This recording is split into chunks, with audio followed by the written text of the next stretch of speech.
to our next speaker. It's such an honor to introduce to everyone the Washington County Judge and the National Association, the chair of the National Association of Counties, NACO, and Judge Joseph Wood. In order to introduce him, I'm going to use this next video and the next two to introduce him and his work.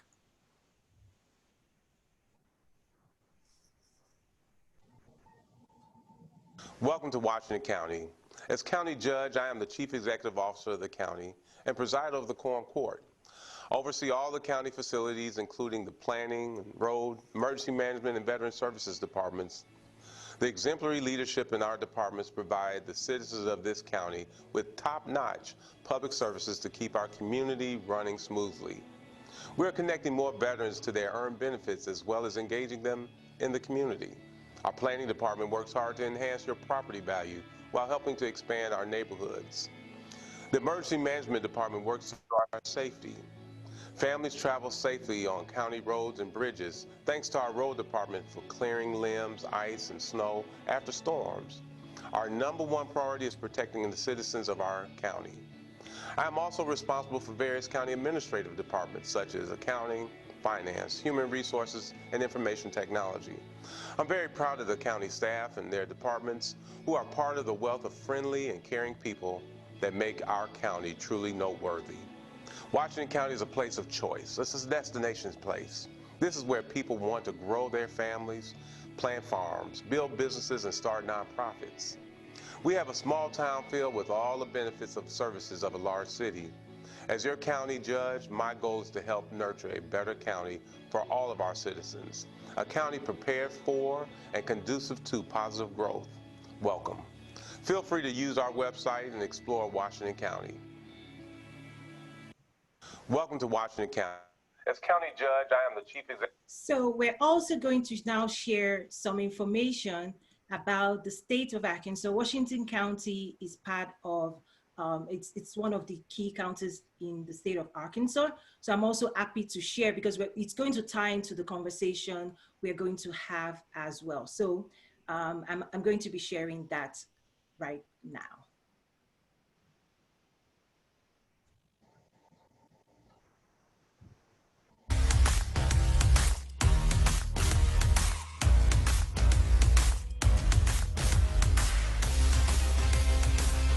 What would life be like in Arkansas? Arkansas has an opportunity, and it appears to me they certainly have the will to become an incubator for artificial intelligence in industrial America. Our base up in Northwest Arkansas is one of our lowest attrition bases. People go there, they don't want to leave. We have found that #1, we can get high quality people here, and because our performance has been so strong, it makes us the natural choice for the business to keep that expansion coming here. So the key thing about having these flagship organizations is you've got this huge concentration of best in the world talent in retail, supply chain, data analytics, decision science, consumer packaged goods. But that concentration of talent is an unfair advantage that Arkansas has over everywhere else in the country. There's nowhere else like it. I met the senators and congressmen for our state.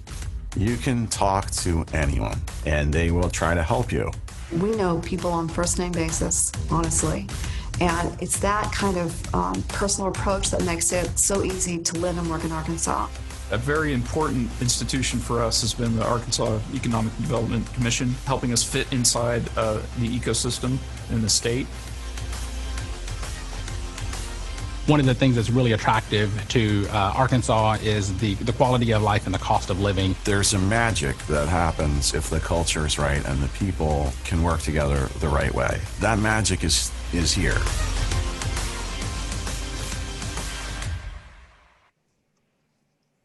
Okay, it's such an honor to have you here again. I just want to give people watching a background that you've been part of this journey from the very beginning. In fact, in 2018, when I had the first engagement in Arkansas, You helped welcome, you led the delegation of elected officials from the city, the mayor, Senator Bozeman's office, Congressman's office. You led them to welcome our own traveling delegates to the city.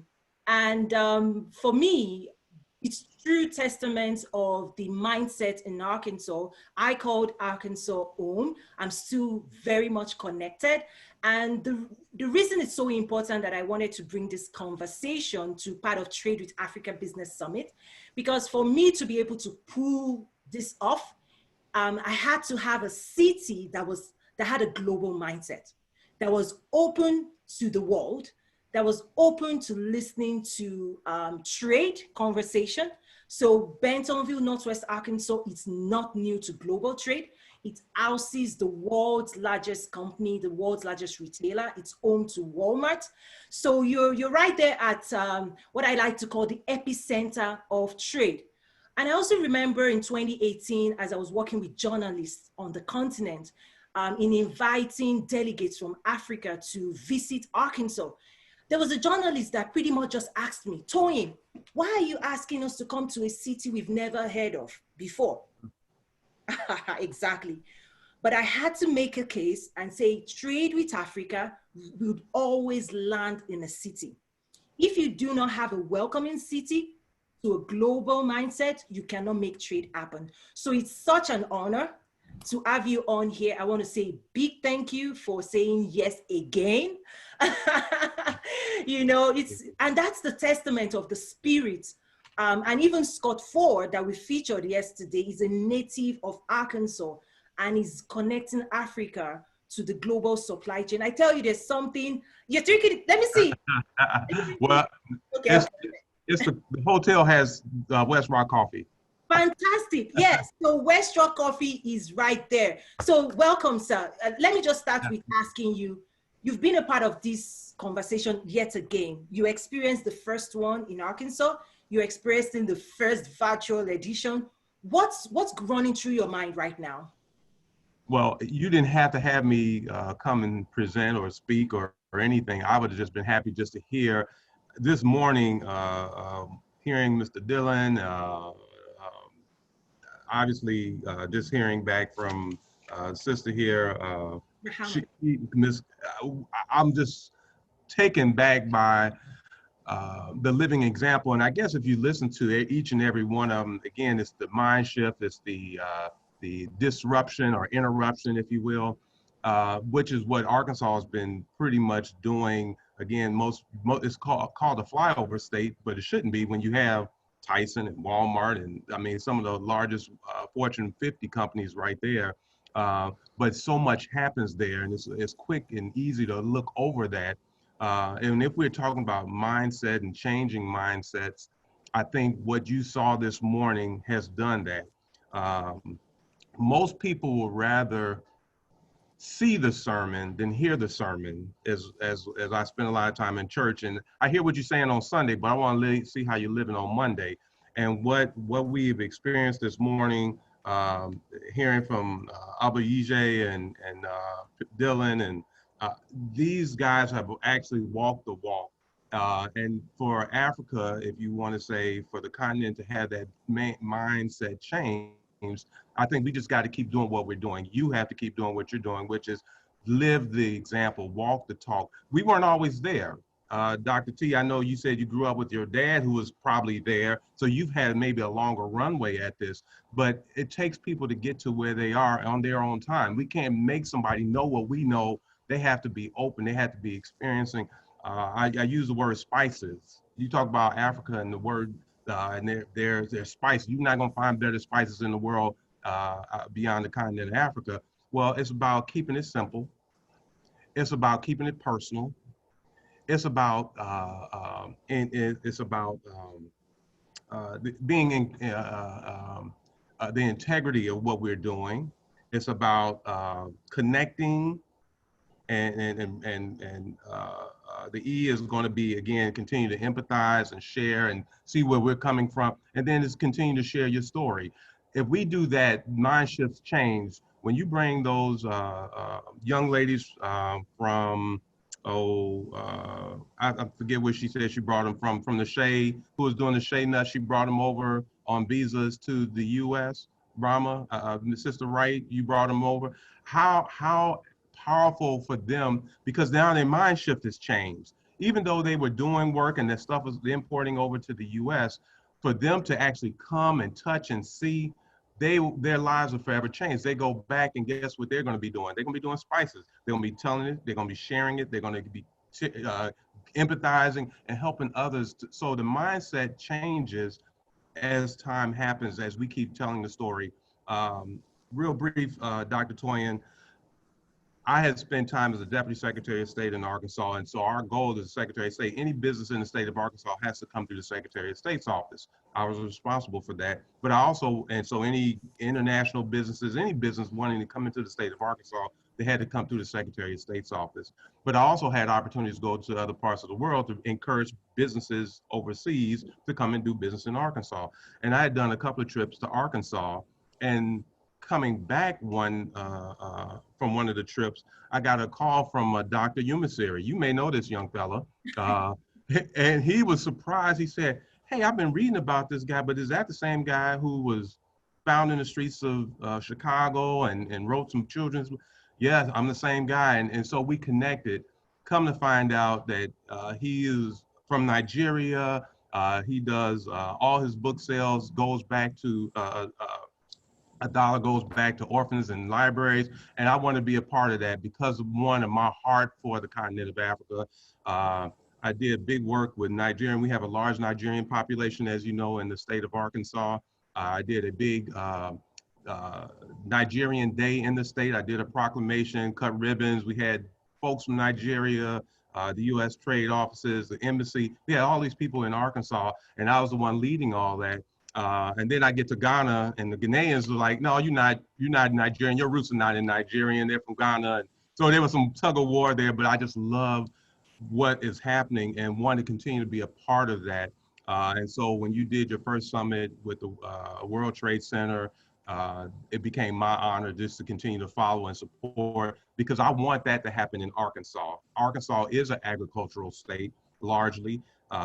And very much like a lot of parts of Africa, I go up into the Volta region, I'm thinking I'm in Arkansas. And so anyway, I say all that to say there's a connection. I really think your forum has been phenomenal, your summit, and I didn't have to say anything just to hear Sister Wright and Mr. Dillon and hear some of the conversations yesterday. So anyway, with that, I'll say this last piece and we can go into our conversation. When we talk about trade in general, you normally will talk about the ladies who are working on their shade nuts over there on the borders, and they're doing local. They're doing things with each other. They're doing trade. And so that's the Washington County as I see. I'm a local doing business. I want people to do business in the county.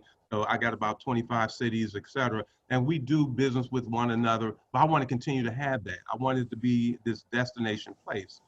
Then so beyond the local trade, you start getting bigger. People want what you want. They want the service that you're offering. They want the products that you're providing. And so now we may start going to this regional. Well, that's where the state comes in.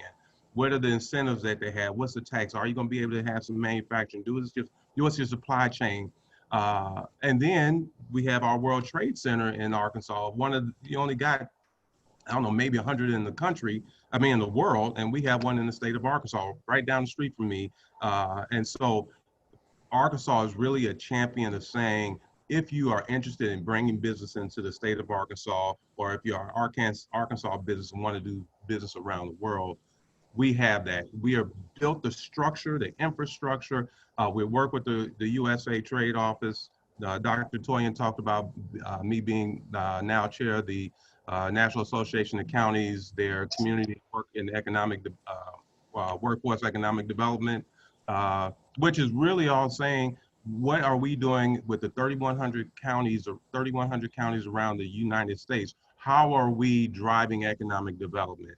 One of those things is opportunity zones, where there's an opportunity for businesses, entrepreneurs to go into some areas that have been blighted, who need some support and help, and go in with some incentives and drive business, whether it be in that area, around their surrounding areas, employ people, get them skill sets, training, et cetera. And so I'm excited about what we're going to be doing with the National Association of Counties to drive that home ownership, business opportunities, et cetera. Fantastic. So with that, go ahead, Dr. Toyin. Okay, just for everybody, I know you call me Dr. Toyin. I just want to make sure everybody understands. So Judge Wood is a friend of the family. My husband is a professor, so it's testament to my husband's work. And you know, Judge Wood is a published author, and my husband actually helped publish that book. So two of them. Exactly right.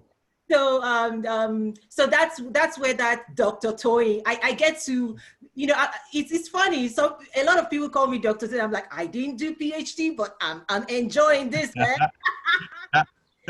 So that's the honor of being married to a professor. So thank you so much for that honor. I appreciate it.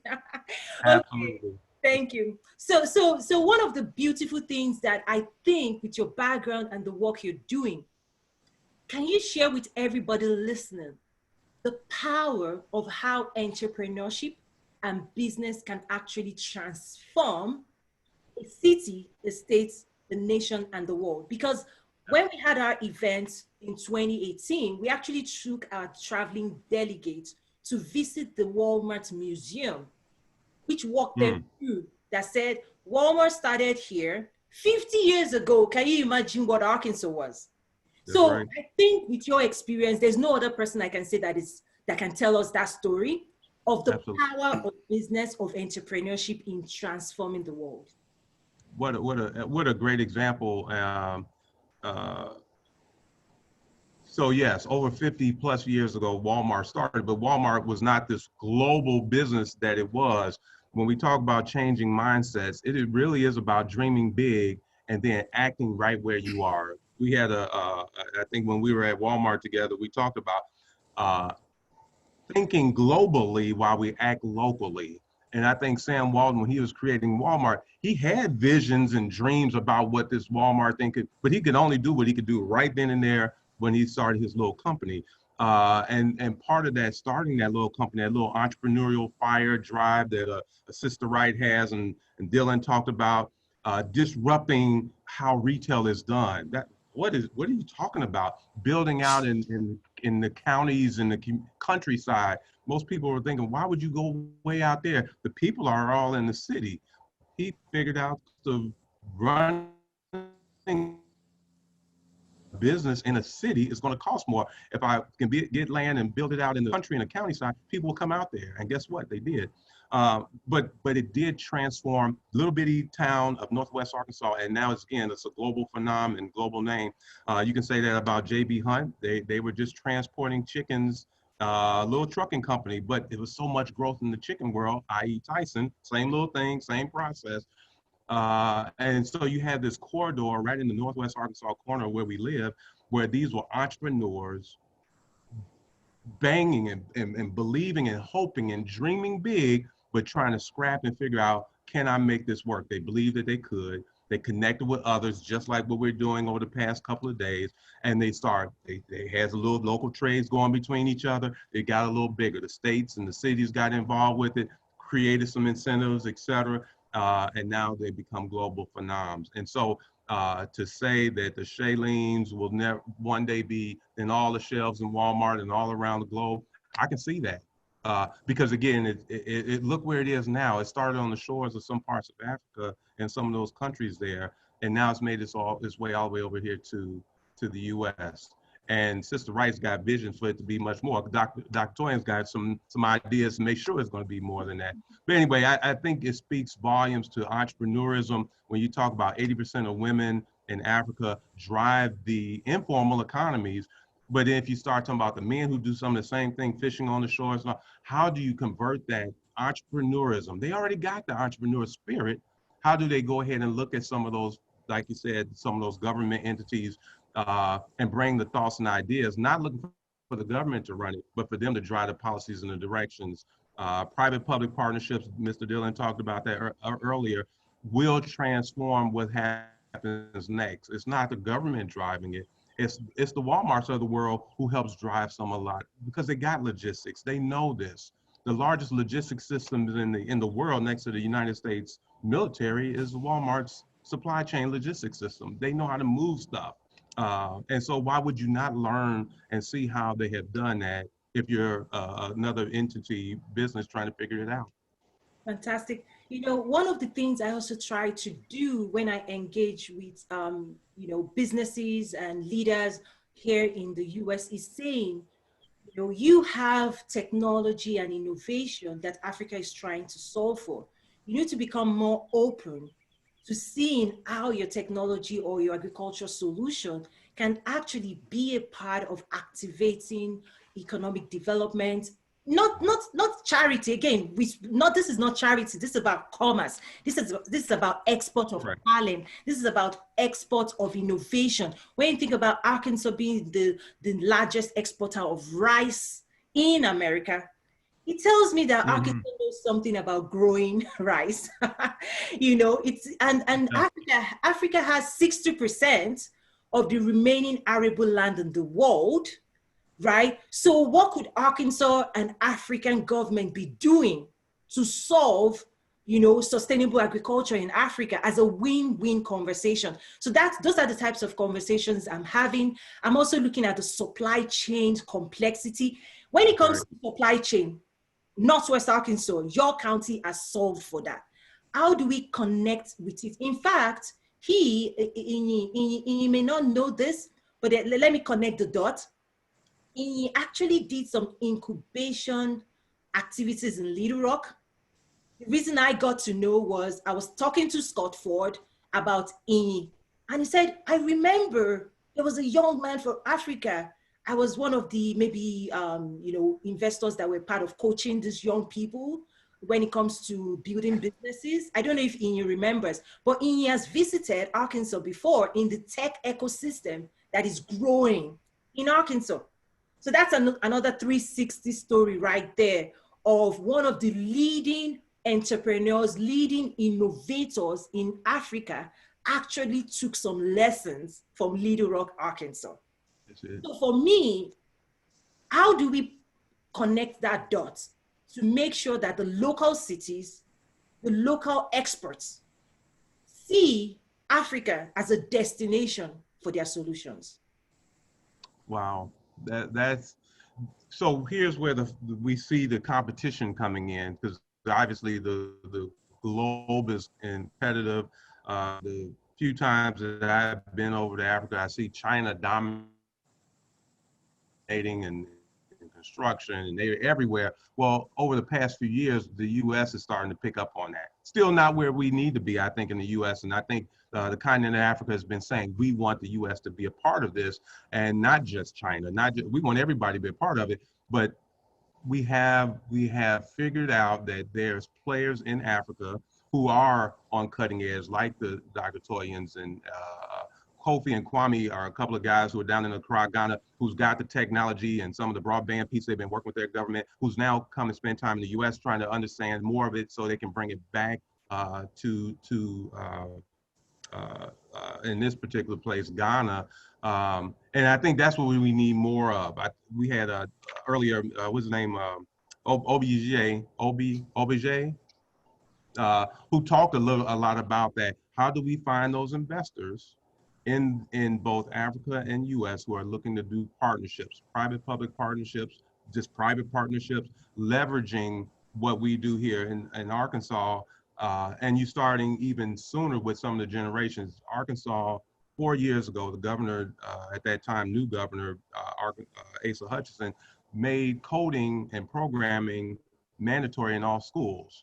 And that meant that now we're going to start seeing generations come out 4 or 5 years later who have some coding and technology backdrop, so they always got something to fall back on, and or they can start leading the digital drive in the state of Arkansas, let alone wherever they may go, whether it be in the US or overseas. So when we start talking about generation forward looking, if we start talking about how do we help change and connect that, you connect with those people who are there in Africa right now, those various countries who are saying, here's what I got, here's where I am, and here's how I'm trying to leverage that. There's players here in the US, there's counties in the US. Again, we're driven by economic development, we just are. And so to have those 3,100 counties across the nation trying to figure out how I can bring that business to the U.S. and help drive my county and my cities, my towns, and build my people, my citizens, giving them services that they're paying for in taxes, or to help develop and send that overseas or help them overseas so they can continue to drive that. I think therein lies the simpatico and how you make that happen. Oh, wow.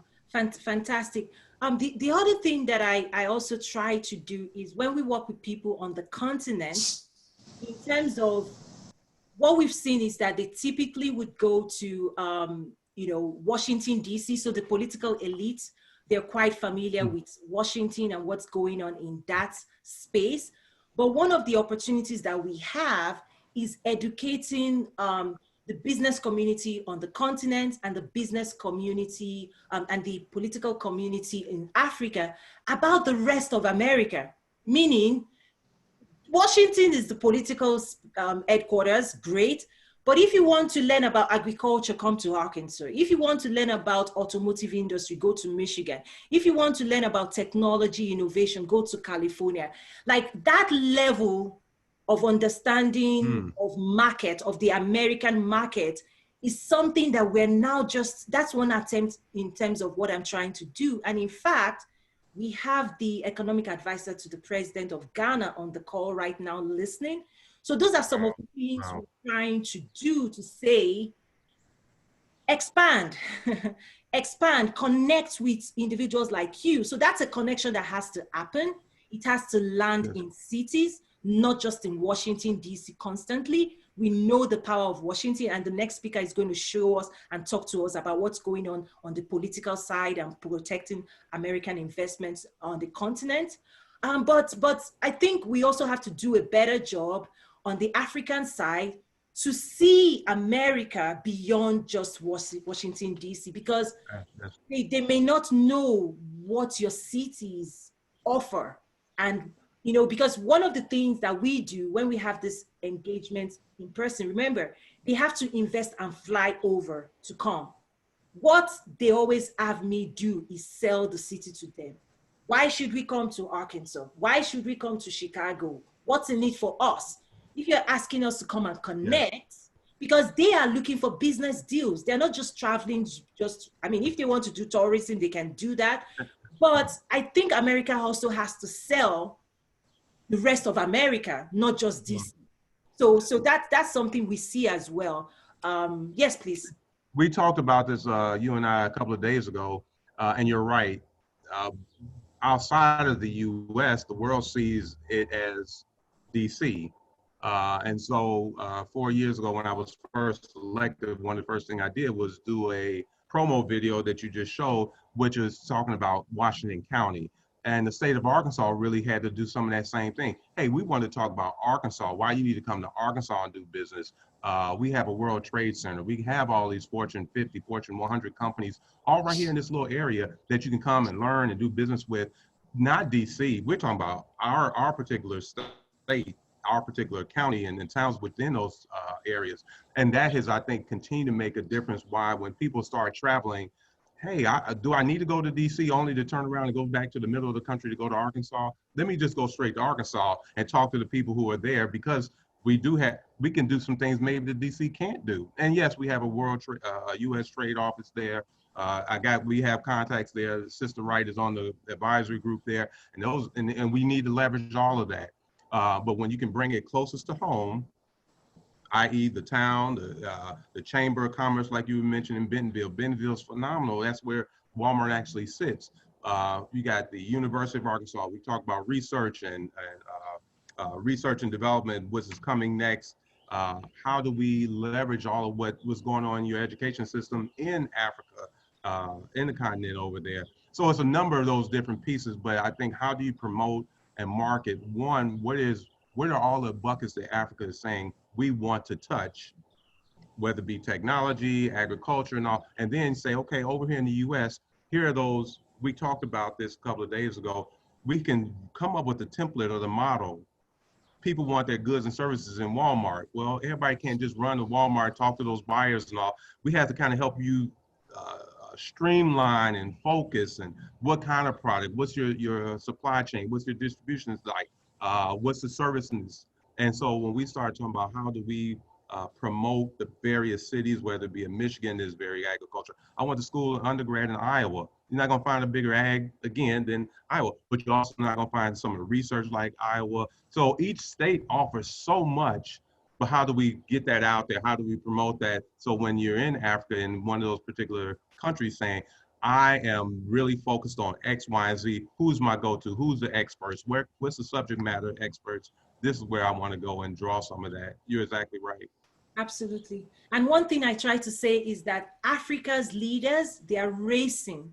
They're actually racing to build partnerships. They are racing to build partnerships around the world. And they have options, like you said, in terms of China.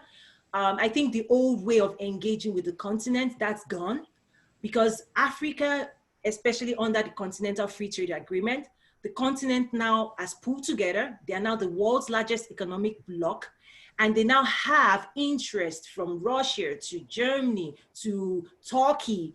Everybody is knocking at the door of Africa. So I also see that there's a competition there, but I think America needs to do a better job of selling itself as an enabler.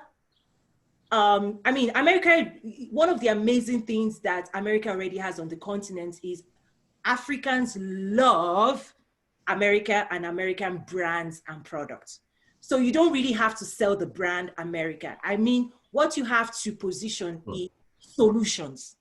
We have the solution to, we offer solutions and enabling technology to fast track whatever it is you're trying to solve for. That kind of conversation. Like, we need to start seeing Africans as buyers of our products, buyers of our talent, buyers of our skills. And to give you an example, case in point is in 2018 when, I was pulling this together. So for example, Arkansas was the first test bed for this work that I'm doing. And I was able to connect across board. So for example, University of Arkansas, I went there and engaged with professors on the university about trade with Africa. And this is what they told me. They said, Toyin, we have the best agribusiness education in the world. Governments from all over the world send their students to University of Arkansas to learn the cutting edge technology in agribusiness. Right. We have pricing, we know everything you need to know about agriculture. But one thing we do not see people coming in from Africa to get the same level of education. How can we work with you to message that, hey, if you're trying to go next level, ag tech, ag business, you can spend a year, couple of months with us, and we will teach you everything we know, which will better position you to run. And I was like, oh my goodness, okay. So we did have professors from University of Arkansas as part of the first event. You talked about the World Trade Center, incredible. Dennis Thomas was an amazing partner. We ran the streets of Arkansas to be able to pull off the first engagement. I was like, all over the place. But again, it's testament that it takes a city like yours, it takes a state like yours to embrace novel ideas, new ideas. Because one of the things we had to fight was when you say Africa, people immediately think charity. The first thing we had to knock down was, no, I'm not from that world. Africa, commerce, Africa, investment, Africa, innovation, Africa, technology. How about we start thinking that way? But one thing that stood out with me was that Arkansas, Northwest Arkansas, embraced my idea, the idea of trade with Africa. And without that level of support, the very first engagement, I would not have been able to pull it off. It took community partnership, it took the mayor, it took your office, it took West Rock Coffee, it took Tyson Food. The city rallied round me to work, and I want to say thank you for that. In fact, the city has invited me to come back, and the city is partnering on this event. Anytime. Well, I remember a few weeks ago, I actually got a thank you card from Bentonville. I'm now in Chicago. I was like, why did you send me it? And that thank you card really warmed my heart. And I was like, I've got to do something again. So yes, we'll be coming back to Arkansas for sure. I'm constantly thinking of things to come back to your city. It's so amazing to have partnership, because I know you're going to open door for me, right? Oh, no doubt. No doubt. Roll out the profit. I think you're hitting on, and I guess we don't want to lose sight of that. And I'm going back to some of the first remarks by Mr. Dillon and this partnership piece. And I don't know if it necessarily has to be, and I think Abiyeje, I keep messing his name up. He said, while I say, is it Obiyeje? Oh yeah, he's not. People call him E. E. Okay, E. He said he doesn't like government, but he had to get over himself to start engaging government, because there are some things that I can get in transition, change.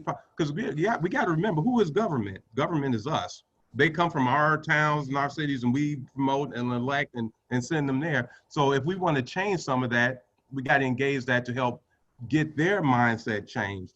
When we start looking at these partnerships, though, I look at what you've been talking about in Bentonville and what we do in our county. We don't have some of the economic drivers from a tax base, but guess who does? The private sector does. So here I am. I know I have a large homeless population in our county, especially of veterans. Can I go to the taxpayers and say, hey, I need more tax dollars from you so I can do something in housing for our veterans? It was tough. And so I didn't. But what I did do is say, I got some land here in my county, and I'm going to put some particulars out, and I'm going to have folks bid on that, leasing that land to build housing. And guess what? A $6 million package came up. They were able to win that particular bid. And so in October, we'll do some groundbreaking to start building some veteran housing right near our Veterans Hospital. That's going to help the region, not just my county. And guess what? All I did was lease some land to them for really nominal anything. But over 40 years, I'll get that back if I want. But guess who's going to run it? They will. That's the type of partnerships. Guess what we'll be also able to bring in? That's just a small example. If you're talking about business in the in Ho in the Volta region, the university, I think is University of Ho, partnered with our UAMS medical, because they wanted to do some partnership and sharing medical practices between the two universities. Starting with those agreements begins to start leveraging what you can start doing in your own particular country back in Africa, but then it also starts partnership with us here in Arkansas or the US. Wow, we got some partners overseas that we can continue to leverage. It started with a university sharing best practices. What other things can we do? Many of you guys may be aware of sister cities that was started by President Eisenhower several years ago, and I was the chair in Arkansas for sister cities. But it was all about getting pen pals in schools, grade schools, to write each other back when President Eisenhower was in. And because he said that in peace times, how do we just foster relations with others around the world? And because he said, as these kids grow up and they're writing letters to each other, one day they will be running governments and become senators and Congress or presidents of their countries. And it's harder to go to war with folks that you know and that you've been spending time with. Well, that relation became more than just grade schools and high schools writing pen pal letters to each other. It became businesses saying, I want to work with you and we'll have a relation. You can come into our city and and we'll welcome you and we'll warmly greet you and we'll start working on businesses, partnerships. That's the type of thing that we're talking about that at least jumpstarts the conversation, jumpstarts the relation, and jumpstarts the notion between doing business in your particular countries and doing business here in the US. Wow. I can't top that. So give us your lasting message. I know we will still be on the platform, and I thank you for being there, but you have the last word. What's your key message to everybody listening? For those who are attending, I will share this one thing, and I think having your drive, you're here on a Saturday morning, or depending on what time, it may be a different day already for you, but you're saying that I love the idea and I want to put some actual actions behind just talking about it. I want to be about it. Again, I want to see the sermon as opposed to just hear it. Where are you right where you are, and what can you influence, and what can you do? How do you leverage some of these partnerships and some of the people who have attended today to say, I want to talk to those folks out in DC, or Sister Wright, you kind of got a model going that I just want to see how can I replicate some of that. Mr. Dillon, you talked about some of this digital piece, and that's a space that I'm trying to get toward and in. How do you go ahead and pick up the phone or pick up the social media and follow up on that? Because that starts, again, to continue to push the change, the mindset change, and move this whole summit forward, if you will. It's doing something. Again, we can't just be, again, Dr. E, or as the E you call him, he said that there's a mindset in the continent where, you know, I'm just okay with just doing what I've been doing.